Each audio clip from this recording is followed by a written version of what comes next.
Testing.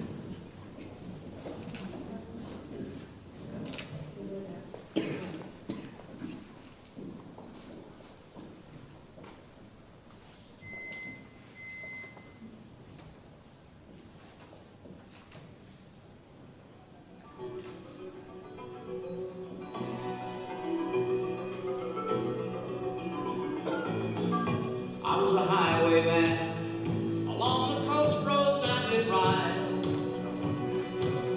sword and pistol by my side. Many a young maid lost her baubles to my trade. Many a soldier shed his lifeblood on my blade.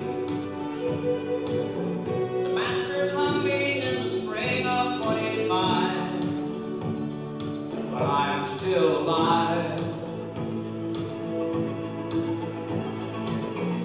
I was a sailor, I was born upon the tide. With the sea I did abide. I sailed the schooner around the Horn of Mexico.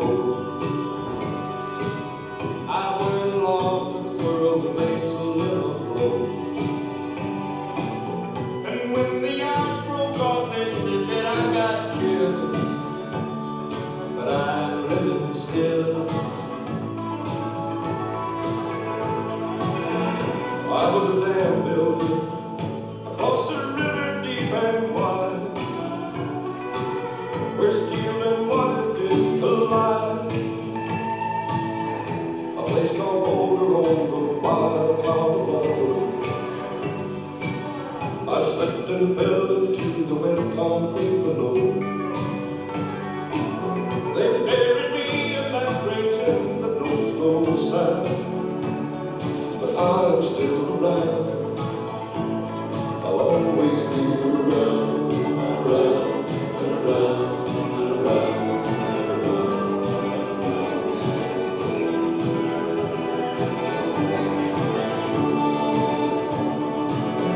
I'll fly a starship across the universe divide. And when I reach the other side, I'll find a place to rest my spirit if I can. Perhaps I may become a highwayman again. Or I may simply be a single drop of rain. But I will remain. I'll be back again and again and again and again and again and again.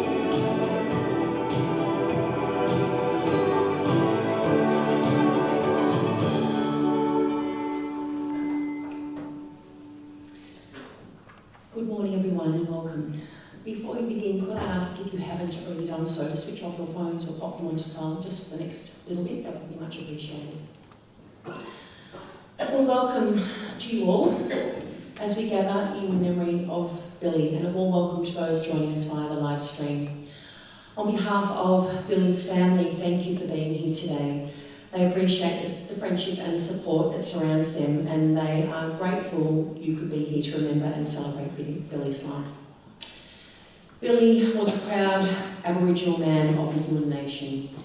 For the past 40 years, he has lived here on Gunakurnai country, and the family would like to acknowledge the traditional lands, the waters and people of the Gunakurnai country. Billy loved his country, from the oceans to the lakes and the rivers, to the bushlands of the Trust and all the way through the Alpines. We're gathering here today to celebrate Billy's life on the traditional lands of the Gunakurnai people. We pay our respects to elders past, present and future, and to acknowledge the love and respect Billy had for this country and its people. Well, we come together this morning to honour the life of William Edward Squires, known simply as Billy. A loved father, grandfather and great-grandfather, a respected brother, uncle and friend. However you all knew Billy, you would have experienced the highs and lows that came with loving him. And while his journey had its challenges, today is about remembering the good times, acknowledging the life he lived and spending time with people who loved him. This service for Billy is filled with mixed emotions, sadness as we gather to say goodbye, but it's also a day that carries special significance. Today would have been Billy's 80th birthday, and it feels fitting that we are gathered here not only to celebrate his life, but also to mark this milestone together. Billy's passing came after a difficult period with failing health, and knowing his recent struggles are over, I hope can bring you all some comfort. Instead of focusing on the sadness of his passing, this time we spend together is a chance to share memories and stories, remembering the qualities that made Billy who he was, and acknowledge that we were lucky to have known him. Billy had a gift for making friends wherever he went, and I'm sure if he could, he would thank each and every one of you here today for being such an important part of his life. Billy was the beloved son of Jean and Jack, the much-loved big brother of Daphne, Anne, Ernie, David, Jimmy, Robert, Margaret, Michael and Doris, the loving ex-husband of Beverly, the loved father of Scott, Darren, Tracy, Joanne, Suzanne and Sean. He was a proud grandfather of 17 grandchildren and great-grandfather of 5 great-grandchildren. On a day like today, it's important that we acknowledge family who are no longer with us. Billy's parents, Jean and Jack, his son Scott, his sisters Daphne and Doris, and his brother Michael. Though they are no longer with us in person, their love remains a part of us today and always. Well, everyone here this morning will have shared your own connection with Billy, and I feel certain the common theme throughout your memories and stories will be of a man who was a bit of a lovable larrikin, who was a little bit cheeky, who was a lot stubborn, and he was a real straight shooter. Billy had no filter. He told you as it was. He was also a bit of a storyteller, and he's well known in many parts of Australia as a real Aussie larrikin who loved a cold one and being surrounded by people he loved. Hard-working, generous and always willing to lend a hand to those who needed it, Billy was someone people were naturally drawn to, and there wouldn't be many who had a bad word to say about him. Of course, I'm sure everyone here would know that fishing was his thing, and he was a master, I was told, of pole and line fishing. He loved cricket, boxing, darts and having a bet. He followed the Swans in the AFL, and he liked watching the NRL rugby, and of course he loved a beer or 2 or 3. One thing Billy that he was always very proud of was his Aboriginal heritage, and he found joy in the simple things: his family, the bush, the sea, and being on country. The following is a eulogy that's been written by Billy's family, and it's just a few things that they remember about his life. William Squires, or Billy as he was known, was born on the 4th of August 1946 in Sydney. His mother, Jean, was young when Billy was born, so Billy's great-grandparents, Ma and Party, took him in as their own. Billy's early childhood was spent with Ma and Party in Mobo and at Brearley's homestead on the Maria River Flats, adjacent from Garland Town. The homestead is where the foundation for Billy's life began. Being surrounded by a strong sense of family and discovering his great loves, fishing, hunting and connection to country. Billy was raised Catholic, and he made his first Holy Communion with his Auntie Paulette and Auntie Yvonne. He attended Newstead Primary School at South Heads, Maruga, where he had to row a boat to school each day.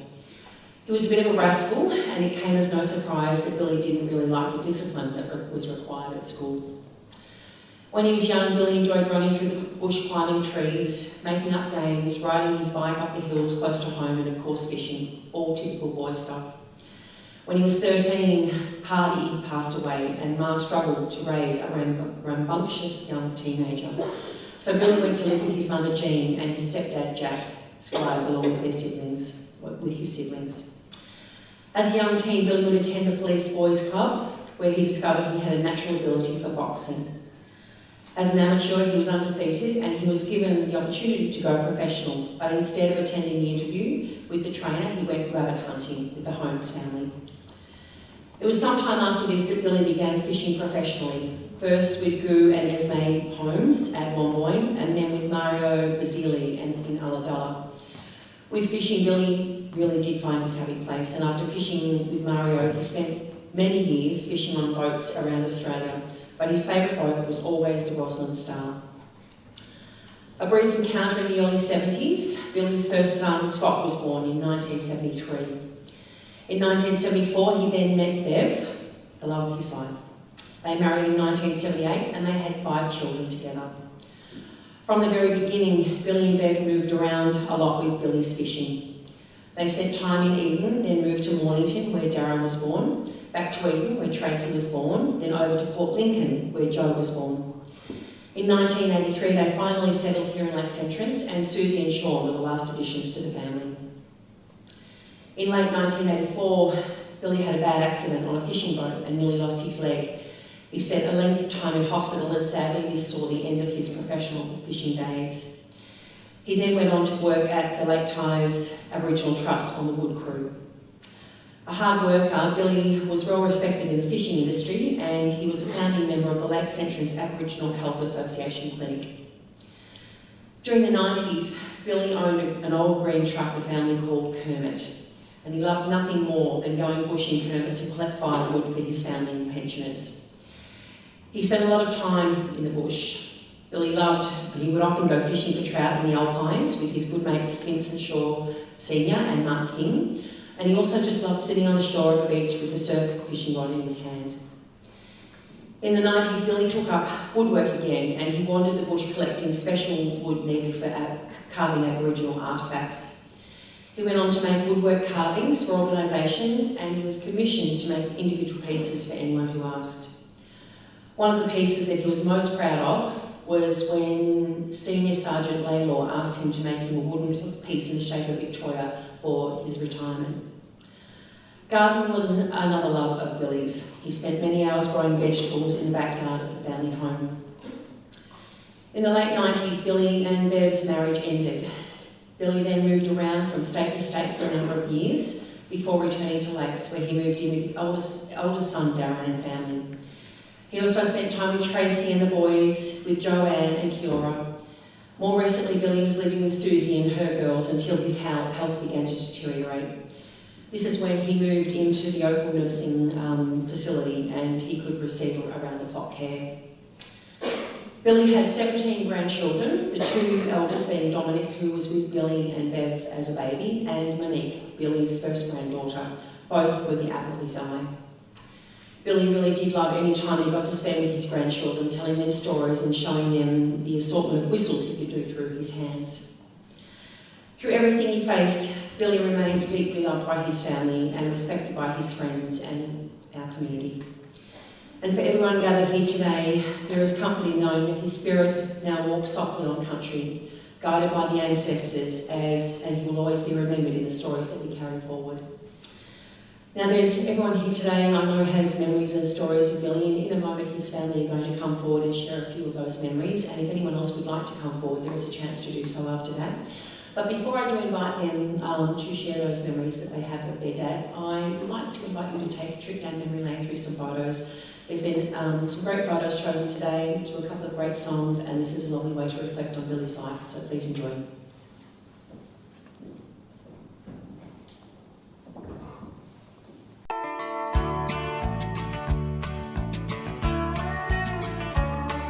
You may think that I'm talking foolish.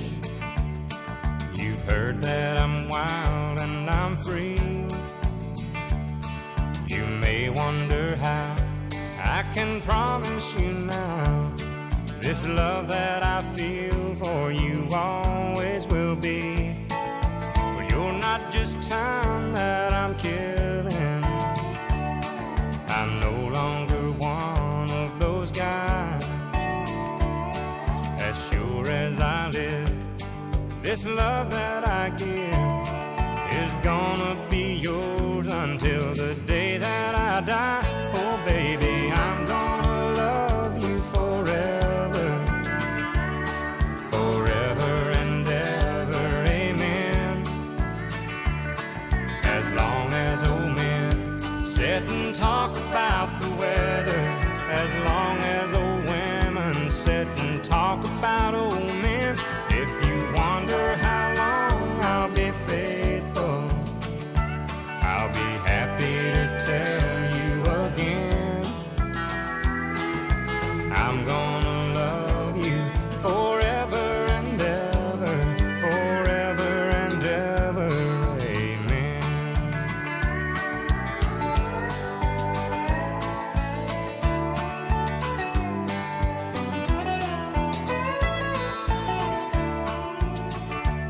They say time takes its toll on the body, makes the young girl's brown hair turn gray. Well, honey, I don't care. I ain't in love with your hair. And if it all fell out, well, I'd love you anyway. They say time can play tricks on memory, make people forget things they knew. Well, it's easy to see it's happening to me. I've already forgotten every woman but you. Oh, darling, I'm gonna love you forever, forever and ever, amen. As long as old men sit and talk about the weather, as long as old women sit and talk about old men. If you wonder how long I'll be faithful, but just listen to how this song ends. I'm gonna love you forever and ever, forever and ever, amen. I'm gonna love you forever and ever, forever and ever, forever and ever, forever and ever, amen.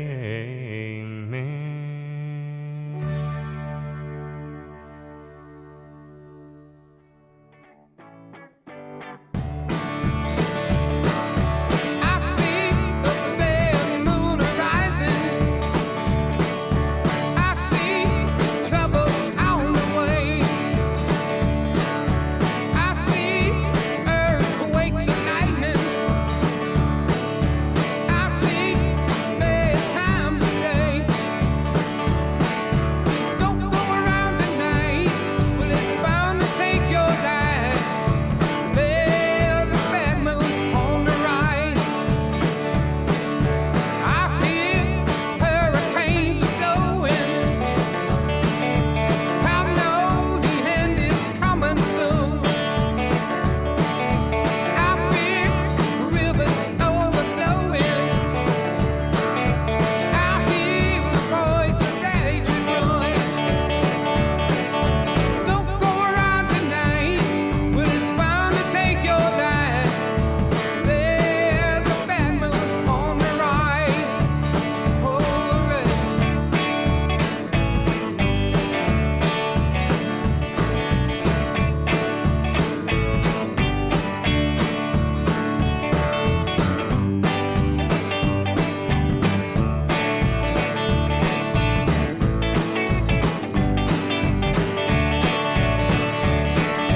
Hope you got your things together.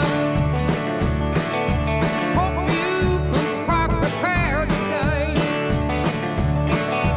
Looks like we're in for nasty weather. One night is taking glory night. Well, don't go around tonight. Well, it's bound to take your life.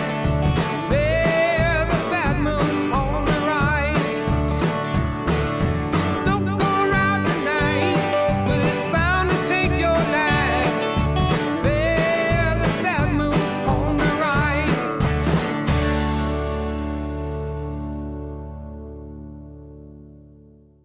Take this job and shove it. I ain't working here no more. A woman done left and took all the reason I was working for. You better not try to stand in my way as I'm walking out the door. Take this job and shove it. I ain't working here no more. I've been working in this factory for now 15 years. All this time I watched my woman drowning in a pool of tears. And I've seen a lot of good folk die, had a lot of bills to pay. I'd give the shirt right off of my back if I had the guts to say, take this job and shove it. I ain't working here no more. My woman done left and took all the reason I was working for. You better not try to stand in my way as I'm walking out the door. Take this job and shove it. I ain't working here no more. Well, that foreman, he's a regular dog. The line boss, he's a fool. Got a brand new flat top haircut. Lord, thinks he's cool. One of these days I'm gonna blow my top, and that sucker, he's gonna pay. Lord, I can't wait to see their faces when I get the nerve to say, take this job and shove it. I ain't working here no more. A woman done left and took all the reason I was working for. You better not try to stand in my way as I'm walking out the door. I'll take this for video footage just by yourself anymore. I ain't working here no more. Take this job and shove it.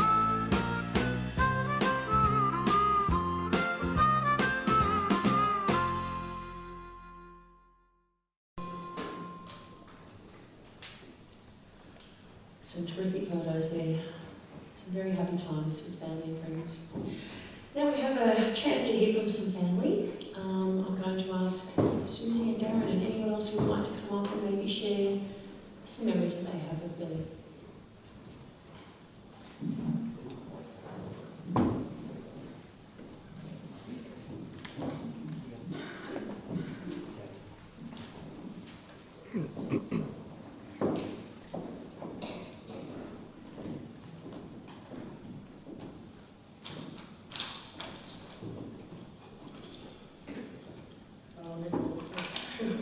I just want to start by saying happy birthday to my dad today. So I could probably yell loud and just like that, but I'm going to that up in the early. I just wanted to start off by saying happy birthday, Dad. We had a maybe celebration today, but I wish it didn't turn out that way. I just found the world around our dad was a big birthday celebrator, so I think this is probably the most reason I've actually had one of his birthdays, so it's true. He never wanted to celebrate with it. They used to say, he didn't want to get older, but when Dad looked at me, I said, that's pretty bad birthdays, so it's understandable they didn't want to celebrate, but here we are today, celebrating his birthday. Not in the way that we originally planned it. I'm one of those the last kids, Mum had plans. And the first thing she said when she walked in the room that day was, you weren't supposed to do this yet? You got 10 days. I was going to make a cake and make all your kids get together and come down and see because, you know, we don't always get along. And Mum was going to use his 80th birthday as a reason to get us kids together. And I said, I hate to say this because Mum probably get a bit upset, but you actually went up to Mum for a change. You got in before you had actually got all the last kids together. Sadly, Jo's not here today. She couldn't be here. It's a bit hard for her to be with us. So she's here in spirit and she'll be coming with us to New South to Spirit Dad's ashes. For those of you that don't know, I am the youngest daughter, so a bit better than Billy. As a member of my whole family, the baby daughter, still. We've got a baby son. That was our label on the day we were born. Whenever they talked, Mum or Dad talked about us as a baby son. So, when we were growing up, our house was really quiet. There was always something going on. Never for a moment. If we did, Mum would say, oh, I could find something to do. Mum, who was always organised and controlled. Then you had Dad, who was always a bit on the wild, uncontrollable side. Mum didn't like the water, and Dad was a man who couldn't be away from him. Dad not worried in the world except his next trip or quenching his thirst with his mates. And Mum being the warrior, the responsible help. It seemed like opposite attract sometimes. Dad was a bad boy. And Mum, an only child, had come from a quiet, restrictive household. Dad was a charmer, and from the get-go he treated my mother with his wild, adventurous ways. Like every relationship, there were good and bad times. When I think back and I think reminiscing sweet, there was a lot of adventure, fun friendly times, laughter and love as well. I have many fond memories of running up and down the walls, owning fishing boats, travelling up and down the coast visiting family and collecting seafood. All of us playing cards around the table, dancing in the lounge with old records, stopping at every pub along our travels, whether the Republican or someone in the pub like that. Wherever we went, there was always someone that needed it. Camping and now funds are out of the trust. And our collecting firewood and Kermit the truck, we seemed to always be off doing something with the family. My dad was a man of many skills, not just a big drinker, which is what he was well known for, but there was so much more to him than that. At a young age, he showed a natural skill for boxing. He was given the opportunity to become a professional boxer, but running around the bush hunting rabbits with family was more enticing for Dad than attending an interview with a well-known trainer. He started fishing for a living from a young age. He travelled around Australia fishing on many boats for many skippers. He could have become a skipper, but Dad always preferred the hands-on work, down on the deck with either a pole or net in his hands. My uncle Ernie tells me all the time, he was the best tuna pole fisherman that he knows. And my uncle Ernie knows a lot about fishing around. He's been all around Australia just like my dad. And then fishermen, I'll tell you what, they might get to mention an island, but they can run off tons that they caught, on what day they caught it, what the season was like, who was on the boat, like they know everybody to do that. My little brother and I go up the mountains.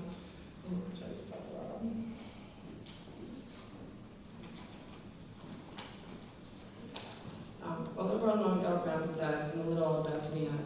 My whole life I never once heard my dad giving his driver's license. But it didn't stop him from driving around. From Kermit the Little Frog to the Datsun, which earlier my rapist that you said wasn't his Datsun, it was her Datsun. We wouldn't think so though, because that just drove that. We used to go out the bush all the time and we'd go to the mountains camping for a couple of days, we'd go trout fishing, and we'd try to keep up with Dad as he walked around the bush towards in particular wood he needed for his woodwork. Eventually we've been watching as he carved out great beautiful pieces from a piece of wood that we had collected. Dad being a king fisherman, we would spend a lot of time on beaches, lakes, rivers, anywhere Dad would catch a feed really. We would follow him on the beach, picking up the sandworm as he would suction up them up. We spent countless hours collecting mussels and oysters along the coast, going out bush to catch nuggies and many days sitting on the beach while Dad had the surf ready. My dad could read the tides and the stars and he would let him up. He knew things about me all once, listened to him, his knowledge was so extensive. And it wasn't all fun and games on those family outings, so I lost count how many times we'd get grouped when we tended the fishing rods. We had to walk a particular way with the fishing rods, whether they were bounce rods. There was always certain rules that we had so we didn't tangle the rods, but that's still always an untangled.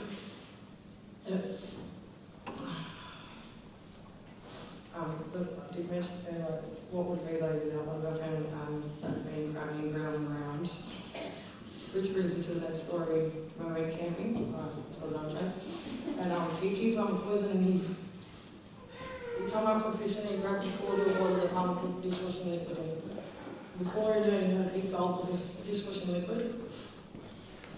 And then for the next few hours from behind a tree, all we did was Dad curse the mum. We went back up camp, in between vomiting and some other things, but I'm sure Mum wanted to forget that camping trip. There was a few hours of Mum being cursed about washing the turd. But Dad could also build anything in his hands, and while I was clever, there were moments when we would question that. Mum tells us a story about when Dad had the idea to make a smoke box to smoke his trout. He thought of everything when making the smoke box, and it turned out pretty good. On finishing it though, he suddenly realised he hadn't packed it in, and he'd built it in the sunroom of the old house, and now it was too big to fit out the back door. So he had fun trying to remove the big large window frame just so he could get his smoke box out the back, but he got it out there, and we had some bloody good storage charge. Dad also loved to hunt and had a pretty good aim. I remember on one road trip in the old bus we were coming back from New South Wales and Dad spotted some root. Next thing, Mum's getting told to slow down, the rifle comes out, all of us kids get told to be quiet, stop moving around, and be still. As we were driving along very slowly, Dad's got the rifle ready and aiming out the window. Bang! Gun goes off and Dad hits the roof, first shot. I'll never forget it, because Dad goes, collects the roof, the back door slides over, Dad chucks the roof out, big blood squirts across the roof of the bus. We then had to travel another couple hours back home with that kangaroo at our feet, with the twice the eyes. And I stopped eating kangaroo after a few experiences with Dad in this hunting. It's not nice watching him fix them up. And bring back home baby Chinese as well, yeah, I think through their babies. When I was around 9 years old, and Dad finally returned 9 months old. sorry, when Dad father returned home after his fishing accident. Mum tells me that I used to climb up the frame that held the kids in place to his leg. When I look at the photos, it was like a cringe. I think, how the hell did he handle me at 9 months climbing up that? And I was the biggest baby out of all of us, I was the chunky one. But that was my dad, tough as nails and staunch as they come. He'd tell me supposed to be a big tuna pole hook in his hand from the tuna poles and continuing on folding tuna. Even in his 8 years living with me, when he would help the poor, it's hard to know how much damage he'd actually done to himself because of how hard his pain for shoulder was. When he broke his hip, he was 23. The fishing accident was a horrible time for Dad and Mum, but I think because of that I got to spend more time bonding with Dad when I was little. I was definitely a daddy's girl. When I was born and was finally hospital, Dad had to stop at the pub in Lake Central to take me in there and show me to his mates at the pub. My first outing as a newborn was to the pub. When Mum told me that story, it seemed fitting for my family, because if you knew my dad, you would know my dad loved the cold wine and food at the pub. And this seemed to set the scene for my life. I'm sure all of my siblings would have some sort of story about Dad in the pub. And I know Darren was an excellent pool, excellent darts. We spent down with Dad and bring home trophies, both of them. There were plenty of times when Mum would send us kids to collect Dad from the pub and tell him it was time to come home. But poor Mum would end up having to come and get us all out. Our kids saw the pub was a great place to run amok in. With Dad being victory for the house was rarely empty or quiet. There were always extras staying with us for Dad's mates having a couple of beers with Dad. Mum tells me about the three amigos, Dad, Rexy, Peanut, and Uncle Barry and Mac, who were all good mates and wild at heart. The three of them fished together for years. When Dad first started seeing Mum, the other amigos weren't too happy about this woman taking their mates' attention. Uncle Barry and Mac was not impressed at all with Mum at first and would start the arguments with Mum. Mum was saying that her and him would start arguing, Dad would just get sick of it and walk away from him and leave him to up. But eventually Uncle Barry realised Mum wasn't going anywhere, and Mum realised he was going to follow Dad everywhere. So they slowly become friends, and then the tables turned, and Uncle Barry used to stick up for Mum and growl at Dad, which never went down well. Dad and Uncle Barry were inseparable, and he rarely saw one without the other. Think back on them times and think my mum had some patience of an angel, because them two would not have been easy to deal with. There were a lot of good times, and there were also some really hard times. And at the same time, is it even better woman, so really emotional.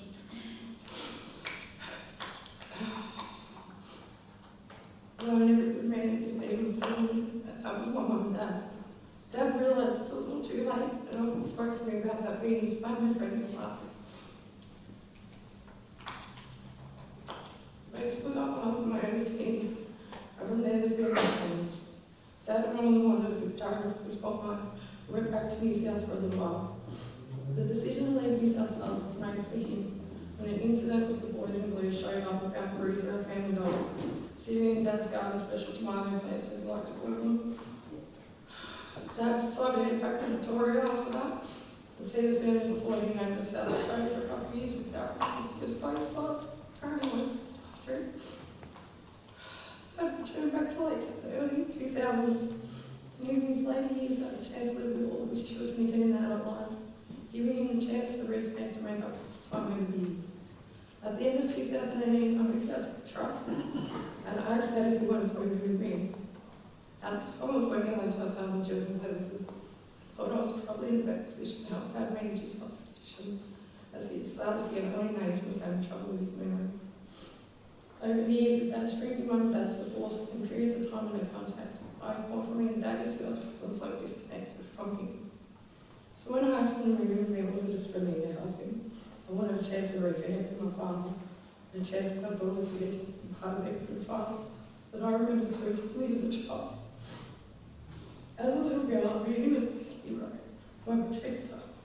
From the shadow monsters behind my bedroom door, which I was going to wake him up and come to come and kill the monsters behind the door. If I wasn't getting in their bed, because I'm not trying to get in their bed. The man who gave me a strong sense of identity when I came home from school crying after being picked on about not being approved. As an adult, I wanted to understand the man behind the decisions he'd made in his life. I wanted to hear stories that at the young girl I didn't understand. I wanted to hear what his childhood was like. I got that and so much more. Every morning he'd get up, make his coffee, go out the front for his smoke, fix fresh bread and sit up, and the bare feet and stand there for a couple of minutes staring at a plate. I was telling someone up there the other day, you know what fish were jumping down the lake and everything, and I believe that because it's a certain season for fishes. Didn't pick up that much from the fishermen, did I?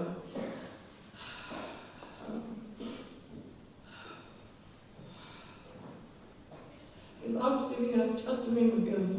He's brought back memories of his early years at Bradley. He thought a lot about Mummy when she used to live with us, and we talked about it with girls on me at least a couple of times a week. He realised the mistakes he'd made in his life and came to his family, and often expressed to me and the girls that it was a pain he had to live with for the rest of his life, but he could never stop loving it. We had been in the trust for a while, about started to fall more frequently.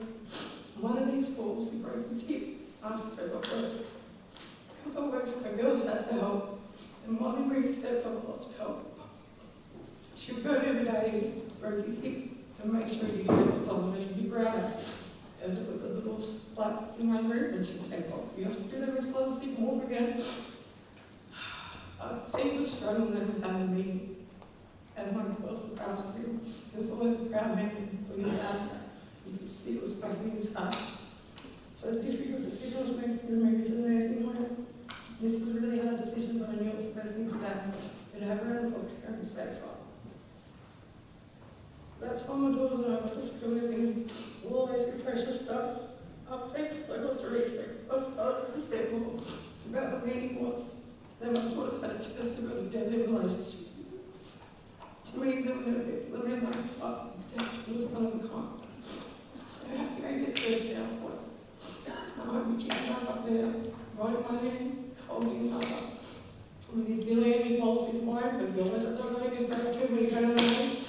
So I hope you just keep him back enjoying his life, get on pain and carefree without my brother.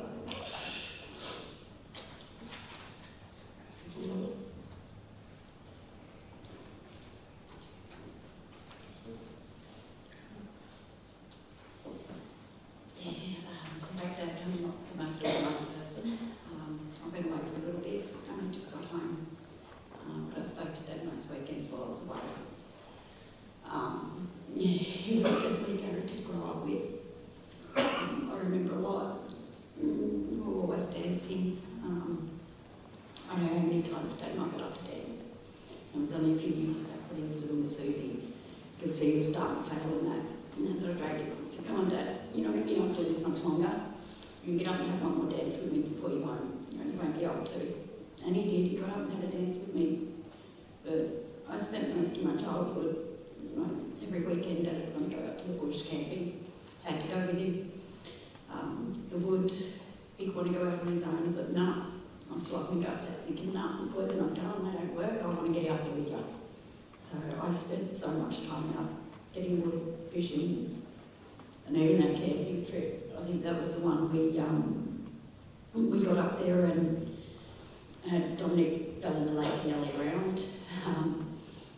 And getting towards the end of it, we ended up having to come home. As in one day it started out nice and sunny, turned into blowing a gale. Then it started to rain. By the time we packed up and headed home, it started to snow. It'd taken him years. It had been promising me for years he was going to take me to Timbara trout fishing. Finally got there and had to go home. But yeah, he was always full of life. There was never a boring moment with him. And yeah, we did a lot together.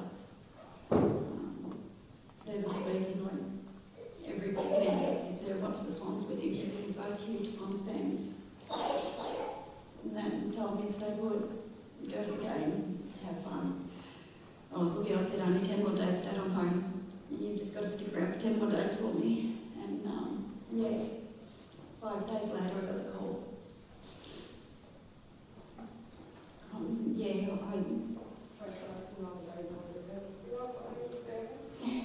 goes, oh, I'll see you at the front. I was like, no, why not?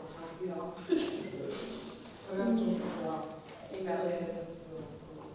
Loved to dance. Always had music going. There was never a day that didn't have music going. Yeah, hopefully going to miss it. Yeah, I'm going to say without him. Happy birthday, Dad.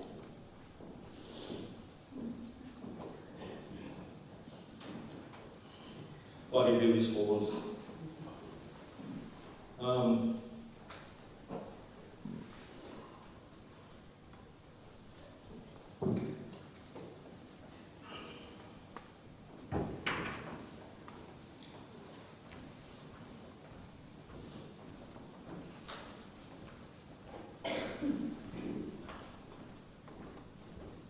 pretty much with him everywhere he went, from very young age. So I'll probably say more things that a young man should say, a young boy should say. And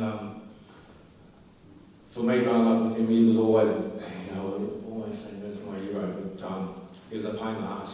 Pain in the ass, I like to say that he was a man that couldn't reach it or lecture to, but the first part was probably not true.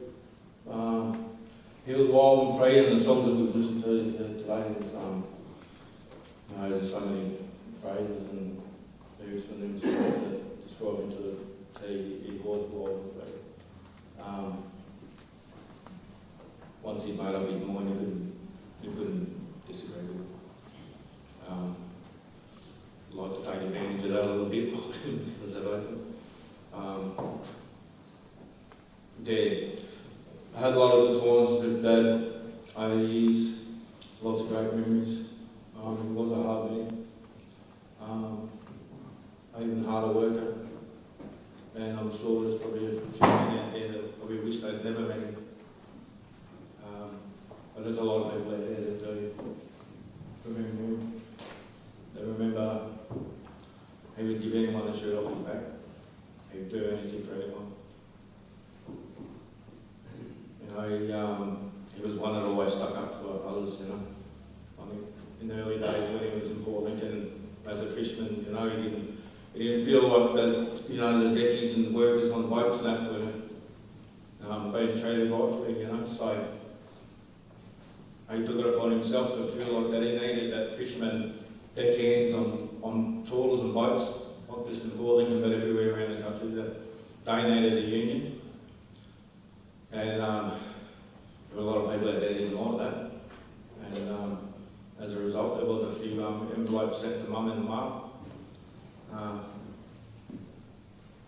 with bullets in them. And that was kind of the life that he lived. And he didn't back down from it anymore. He never would. And he showed that right up to the last minute. And there's probably a lot of people that could be here today, and I know they would have loved to have been. There's a lot of loved ones and a lot of friends that aren't here today with Dad. So Bugger was more handsome today than he did 3 weeks ago. I half expected him to say something dirty or say something inappropriate this morning. And I know I spent some time with him at the hospital there early in the year. It was just like telling off a little boy who just wants to stop every time a nurse would come around here and say something. It's inappropriate there. But he wouldn't care, he'd still continue to be himself. And I think that's the biggest thing I'll take away from the old man is that, always be yourself. Don't worry about what other people think. So happy birthday, old man. I love you. And I know about resting in peace, you've got that running amok some days. Probably drinking, chasing women, fishing probably didn't last. But yeah, I love you, old man. I know you'll always be what's over, so rest in peace, Dad.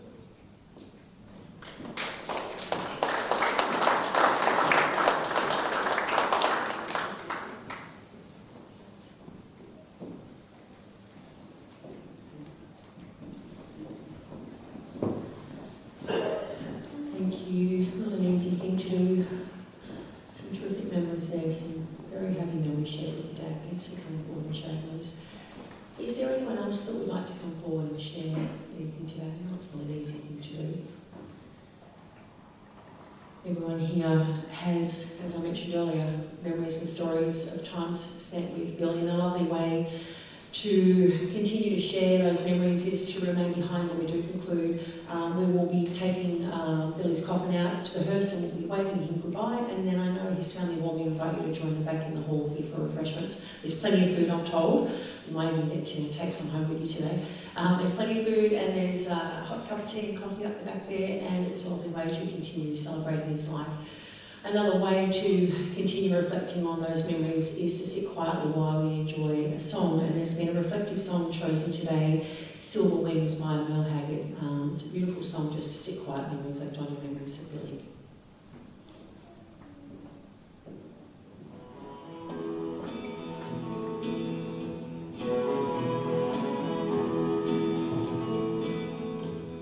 Silver wings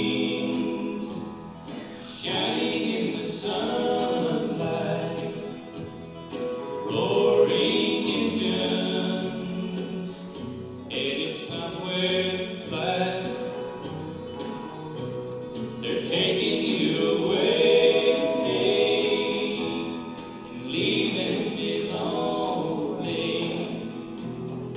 Silver slowly fading out of sight. Don't leave me after ride. Don't take that airplane ride. But you locked me out of your mind and left me standing here behind.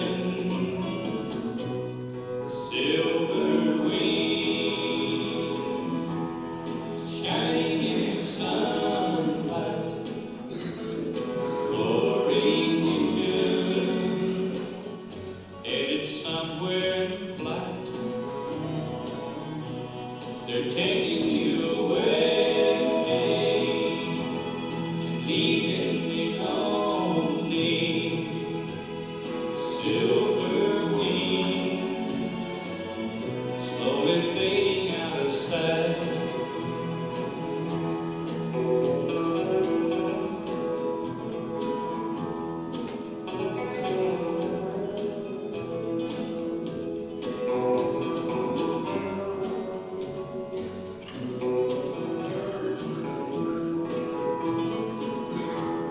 Silver wings shining in the sunlight, roaring engines headed somewhere flight.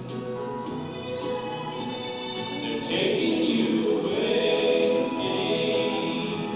and leaving me lonely. Silver wings slowly fading out of sight. Slowly fading.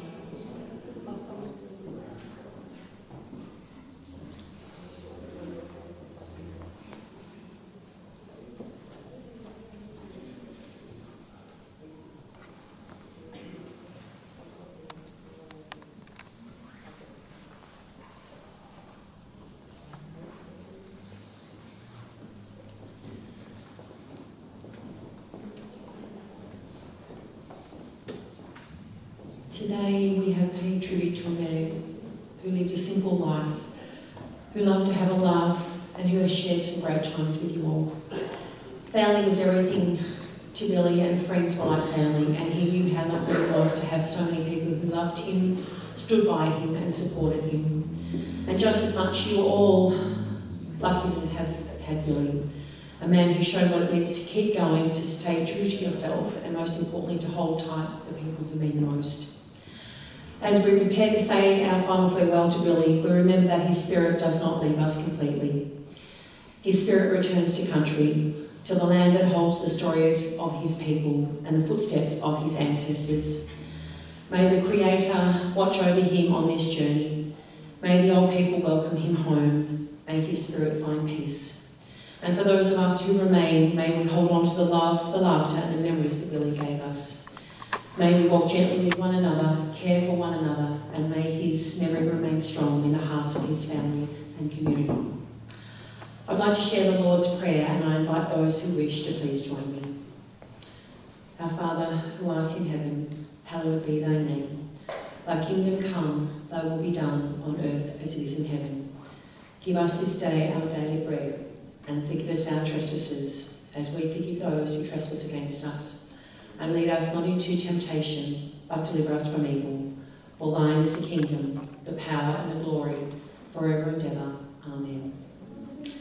Well, today has been a day full of fond and loving memories and will be remembered for many reasons, but mainly I hope it will be remembered as a very special day in which you're able to pay your last respects and say a fond farewell to a man you were all privileged to have known.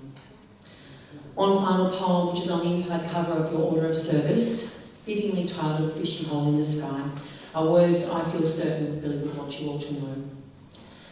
When I come to the end of the horizon and enter the other shore, remember me with fondness, cry for me no more. I have found my final resting place, that special spot to fish. Remember the times that we shared, you too I will miss. This is the journey I must take, and I must go alone. Know that my heart is with you as I take this journey home. To that final fishing hole for fishermen like me, to tell the biggest fishing tales about the one that got away. Remember me with fondness, this is not goodbye, it is till we meet again at the fishing hole in the sky. Thank you for being here today, ladies and gentlemen. Billy would have loved knowing that his life touched so many people. May his spirit dance in the dream time, and may the ancestors welcome him home.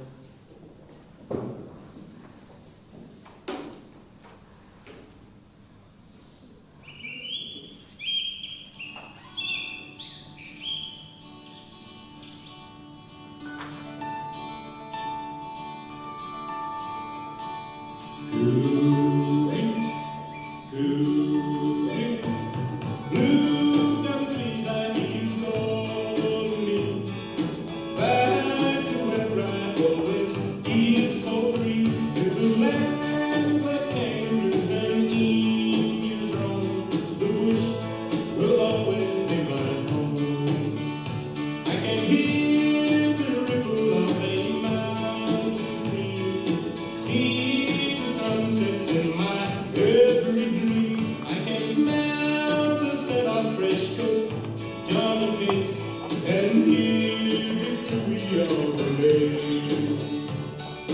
Cooey, cooey, I can hear you calling me back home. I can hear the click sticks tapping out a song on my comrade drive as I dance along. I can taste the honey from the wild bush bee, from the blue gum trees that grow me. Cooey, cooey, I can hear you calling me back home.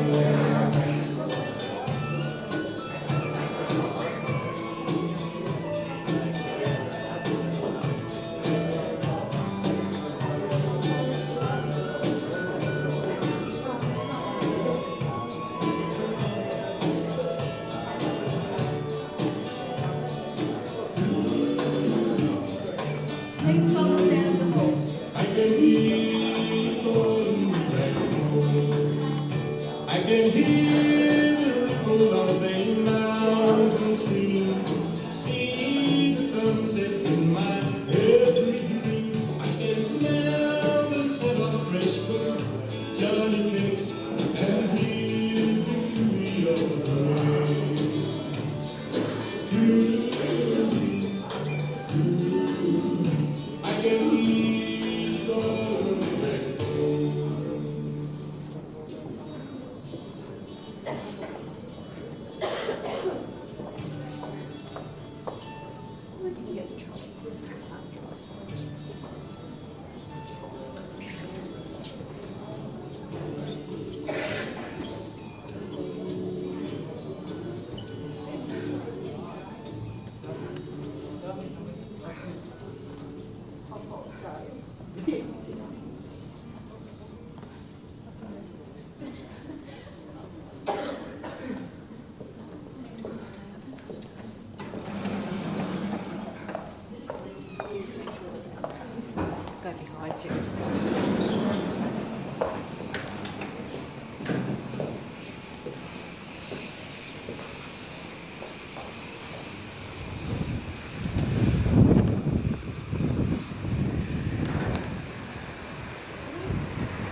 got a couple of minutes in our slides.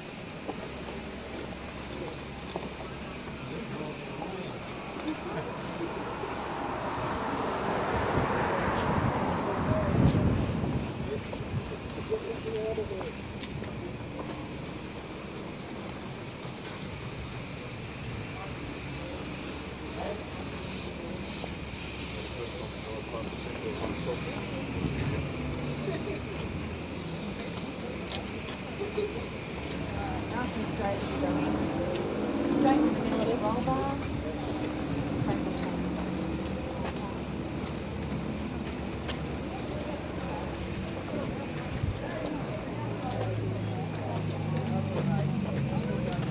Just stay there,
Happy birthday.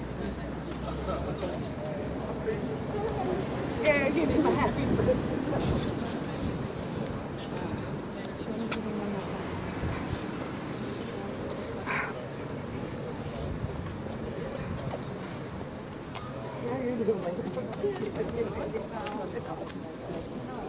Yeah, I know. Just for a second. Always have been, always had to be. Yeah.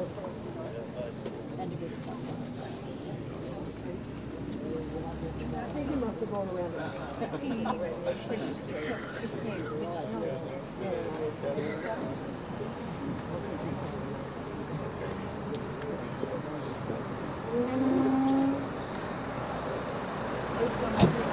it.